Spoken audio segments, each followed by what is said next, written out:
Pasaron 8 minutos de las 11 de la mañana, estamos en vivo, vamos con nuestro móvil, le damos la bienvenida y los buenos días a Laura Fernández, a Marcelo Biurrun.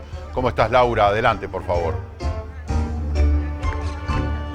Buen día, Marce, ¿cómo estás? Buen día para todos los compañeros allí en el canal, para todos los televidentes en casa. Hoy una mañana preciosa, cielo totalmente despejado, la temperatura más que agradable para celebrar este acto protocolar, invitación del municipio de Punta del Este, en plena Plaza Artigas, Plaza de los Artesanos como la conocemos habitualmente, y en compañía de los niños de la escuela número 5, los chiquilines del liceo de Punta del Este, los chiquilines también del Ligua y mucha gente que se ha arrimado hasta aquí para presenciar este acto de conmemoración de los 197 aniversarios de la batalla de Sarandí. A mi lado está el director general de Cultura, Jorge Céspedes, a quien le damos los buenos días y gracias por estar charlando con nosotros. Bueno, los muy buenos días a ti, los buenos días a Marcelo, a quienes nos están viendo en este momento. Decirles que es un día realmente para destacar. El 12 de octubre estamos recordando la batalla de Sarandí, el más importante de los triunfos militares dentro del proceso de la Cruzada Libertadora de los 33 Orientales. Y es justamente una fecha que el municipio de Punta del Este ha trabajado para darle el realce que la misma merece, en función justamente de que cada uno de los municipios durante el año van representando en sus principales plazas, lugares de encuentro público, los homenajes para que cada fecha patria tenga la oportunidad de ser disfrutada por los vecinos de cada una de las comunidades. Y acá nos encontramos hoy con un muy buen marco de público, con la presencia de todas las instituciones educativas que obviamente se acercan para participar del evento y de alguna forma sumarse justamente a la recordación de una fecha patria que debería estar también presente en todo el país. Lo hablábamos un poco fuera de aire, ¿no? La importancia que tiene este tipo de celebraciones, este tipo de reconocimientos, para que también los más chicos empiecen a tener ese sentimiento patriótico o conocer un poquito más de la historia. Exactamente, es una de las, digamos, particularidades que debe tener cada comunidad, el poder trabajar sobre aquellos elementos de su proceso histórico formativo que contribuyen a reafirmar las raíces de la identidad nacional. El hecho de que las fiestas patrias se celebren, se recuerden y de alguna forma estén permanentemente en el calendario, en las agendas cotidianas de los vecinos y de las instituciones educativas, contribuye a reafirmar ese vínculo del pasado inmediato con el presente, porque además es un deber moral desde el punto de vista de la formación de nuestros chicos o nuestros adolescentes, el que puedan acceder a un nivel de información que les permita reconocerse en este presente sabiendo desde dónde venimos, que es la única forma que tienen las naciones pequeñas como las nuestras de afirmar su proceso de identidad en un mundo muy globalizado y donde evidentemente la carga informativa que viene de fuera de fronteras no nos debería hacer perder las líneas de referencia que constituyen la base de nuestra identidad como nación. Hoy conmemoración del 197 aniversario Batalla de Sarandí. Hace unos cuantos años atrás hablábamos del Día de la Raza, después también fue el Día de la Diversidad Cultural. Bueno, porque justamente el 12 de octubre tiene la particularidad de que en la historia del mundo occidental tiene, si se quiere, una cuota muy grande de lo que fue el encuentro de culturas que se produce con la llegada de Colón en el proceso que se denomina del descubrimiento dentro del periodo del Renacimiento, ¿verdad? Y a partir de eso, bueno, desde lo que es la conformación de los principios historiográficos de España, se fueron conformando las fechas para ya hablar del descubrimiento, hablar de su momento del Día de la Raza, hoy hablamos del encuentro de culturas, y ese proceso que corresponde a la historia universal, bueno, en nuestro caso también se une a una fecha de la historia nacional.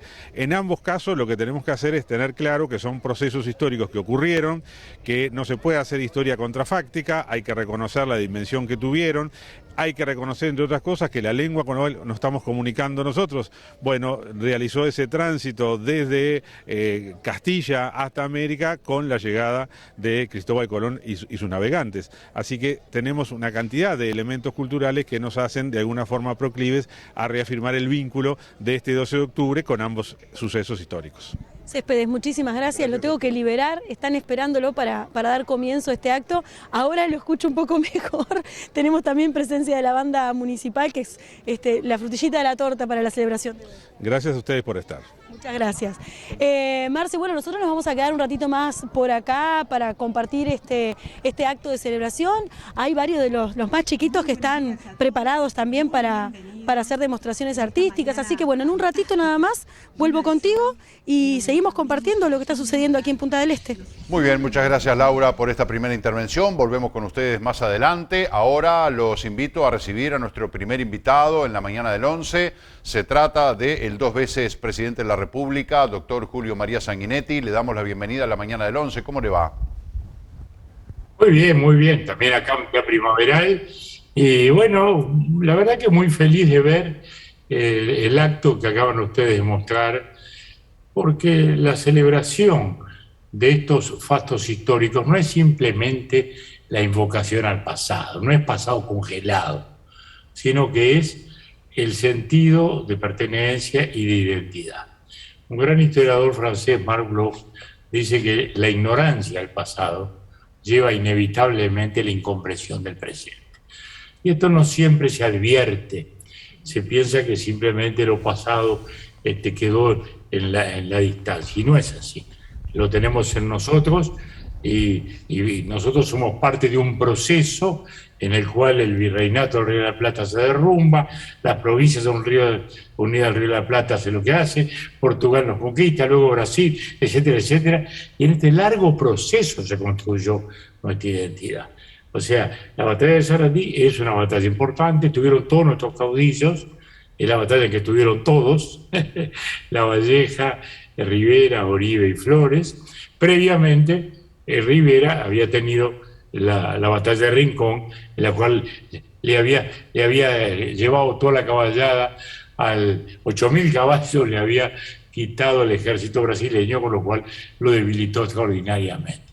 Y luego será el proceso. Pero bueno, me alegra mucho de que se esté celebrando eso, porque a veces nuestra historia patria ha sido muy abandonada, digamos así, en perjuicio de una historia reciente que es importante, que nadie discute su importancia, pero que no puede ser en desprecio de lo que es el proceso constitutivo de nuestro país. Qué bueno, doctor Sanguinetti, le agradecemos mucho por este aporte que hace, aprovechando que compartíamos esta celebración aquí en Punta del Este y su aporte muy valioso sin duda. En principio preguntarle por este libro que va a estar presentando el próximo viernes aquí en Punta del Este, La fuerza de las ideas, la impronta del Estado vallista en la identidad nacional. Un libro que, bueno, obviamente tiene un alto contenido ideológico, político. Usted siempre, obviamente, reivindicó las ideas de Valle, pero no solamente, digamos, el Partido Colorado o la derecha, sino el centro y la izquierda también invoca a las ideas de Valle. Por lo tanto, es un pensamiento que atraviesa ciertas ideologías. Bueno, ese es el tema. También volvemos a la invocación del pasado. En este caso, el libro alude a ideas. En los 200 años de historia, digamos, de nuestro país, el Partido Colorado estuvo vinculado al gobierno algo así como 2/3. Quiere decir que su impronta está en la construcción del Estado uruguayo de un modo fundamental. Por eso se suele hablar del Estado vallista. Pero ¿qué ocurre?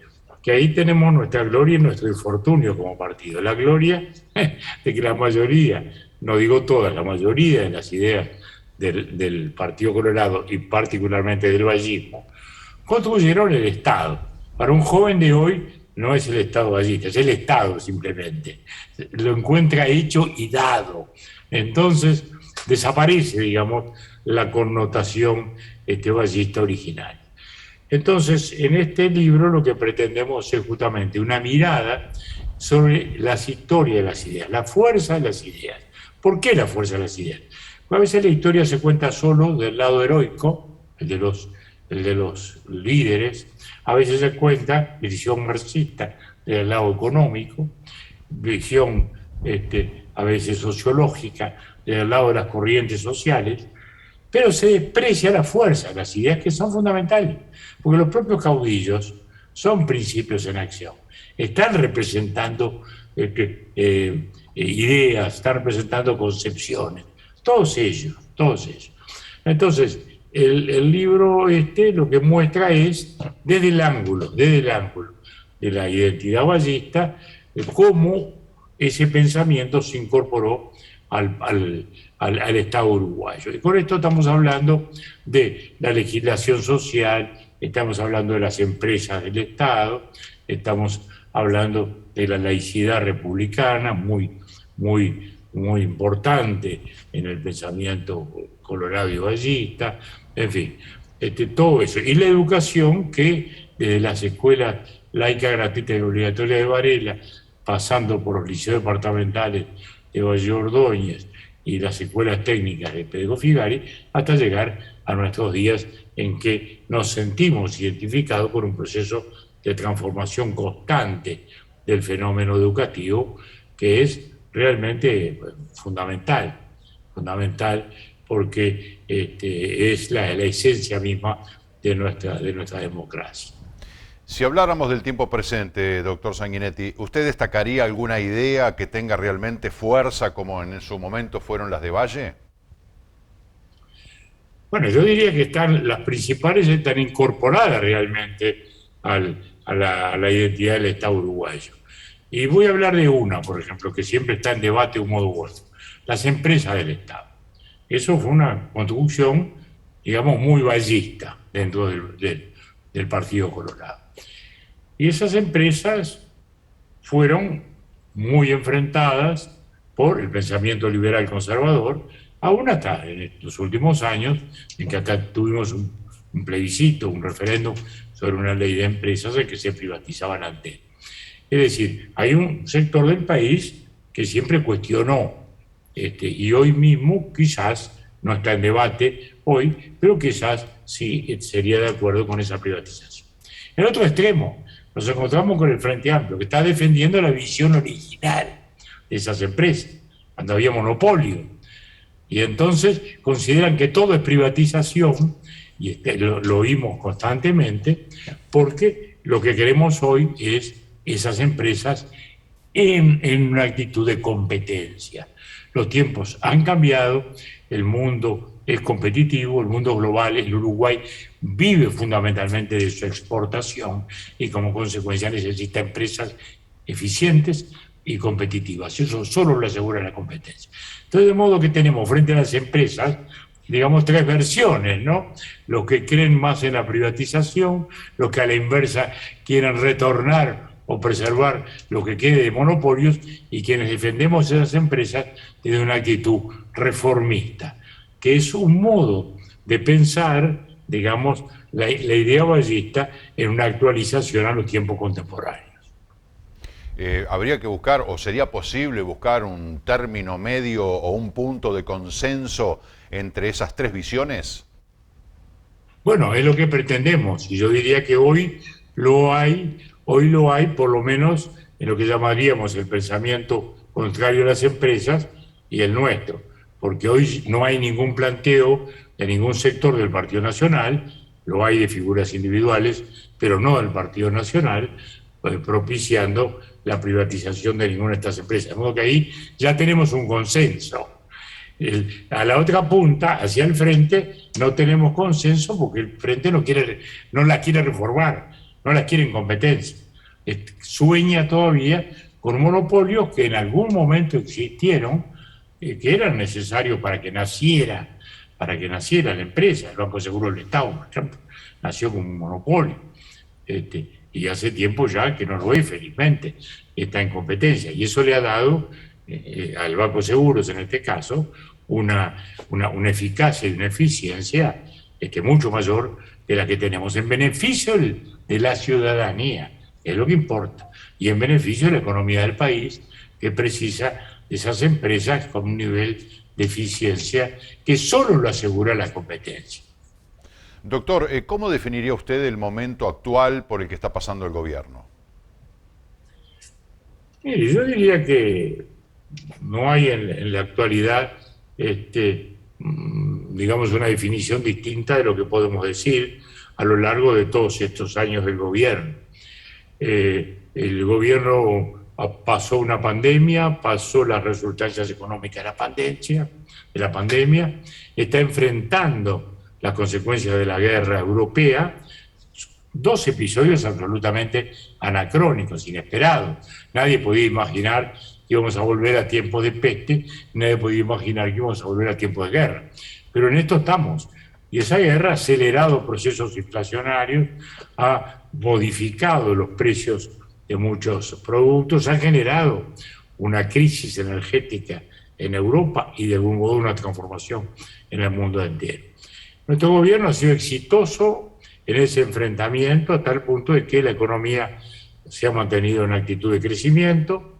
Hoy mismo leemos en la prensa de que se estima que vamos a terminar el año con un 5% de crecimiento, lo cual es excelente. Como consecuencia también una mejoría en el empleo, que es muy importante también. Y naturalmente luego hay debates de momento, hay debates de circunstancia, pero esos son debates, llamémosle anecdóticos, frente a lo que es el gran rumbo.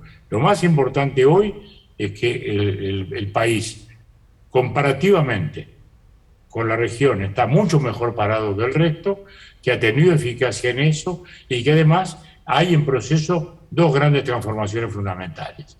La de la seguridad social, que no le va a cambiar nada a este gobierno, pero sí le va a asegurar un futuro a los futuros jubilados, y por otro lado una transformación educativa que es imprescindible para en fin, encarar estos tiempos en que los empleos que se perdieron, por ejemplo, durante la pandemia, cuantitativamente han retornado, pero no iguales.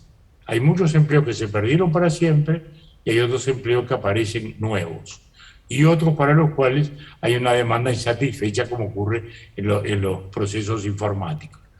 De modo que siento que estamos ante un gobierno bien parado, con mirada de futuro.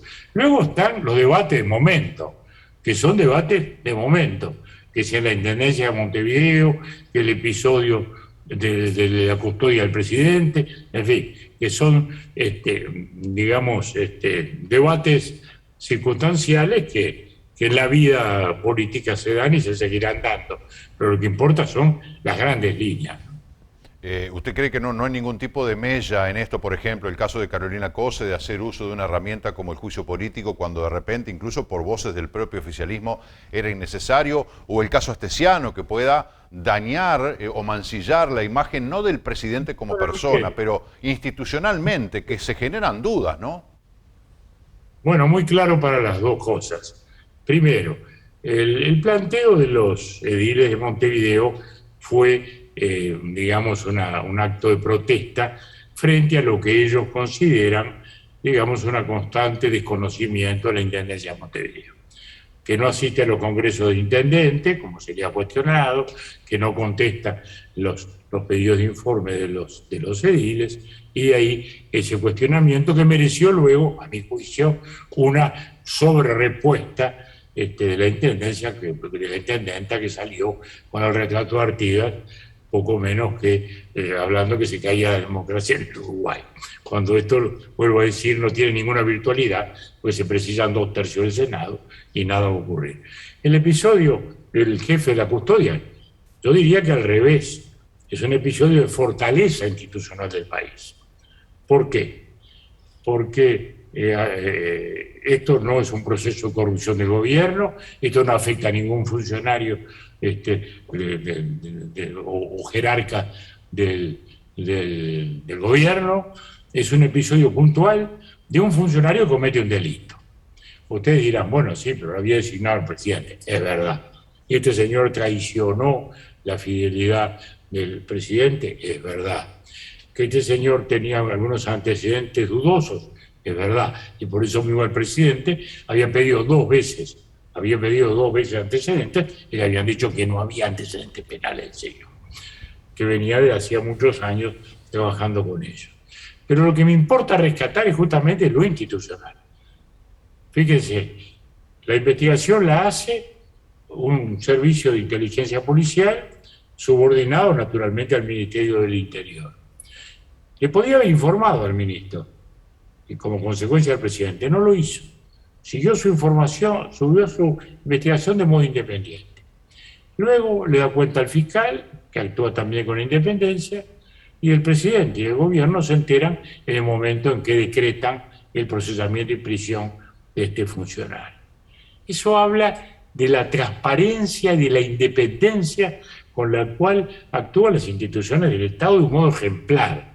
Yo le preguntaría, ¿en qué país del mundo podría ocurrir eso de que se estuviera investigando nada menos que al jefe de la custodia del presidente por los subordinados al presidente sin que éste estuviera informado?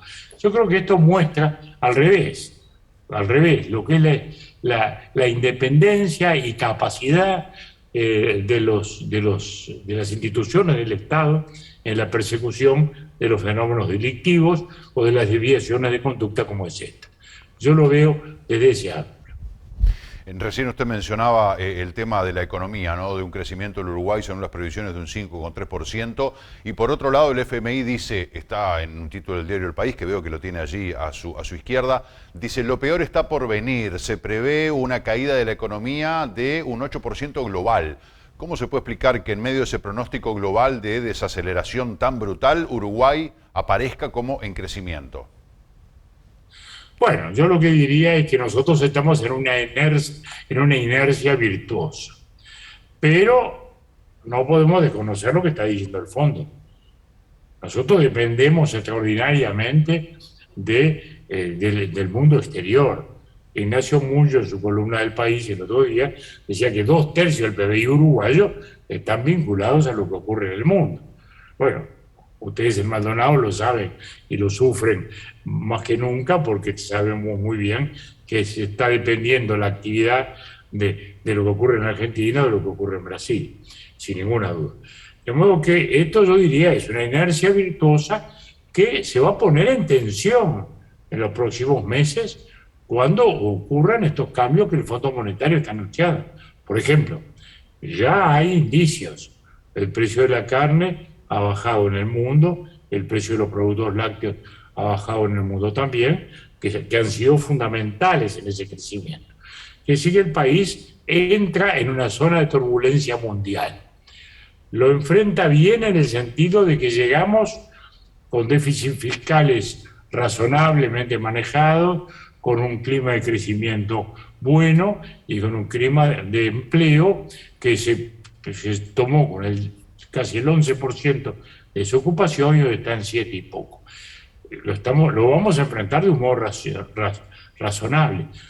O entramos a esta zona de turbulencia en esa condición, pero que entramos a una tormenta universal no hay ninguna duda.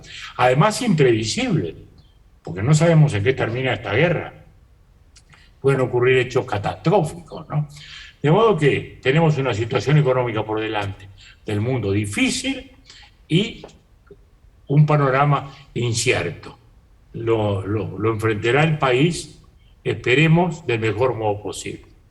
El otro día alguien hablaba de que en algún momento, a principios de este siglo, la palabra a utilizarse era resiliencia, ahora la palabra es incertidumbre, porque estamos signados por la incertidumbre. Usted citaba 3 o 4 hechos que realmente nos dejan sin poder prever qué puede pasar en un futuro. Ahora, en este contexto de una caída del crecimiento de las economías mundiales, un eventual crecimiento de la economía uruguaya, pero eso es a nivel global. A nivel regional tenemos Argentina y Brasil, usted lo mencionaba recién, Brasil con una segunda vuelta dentro de 15 días, Argentina con elecciones el año que viene.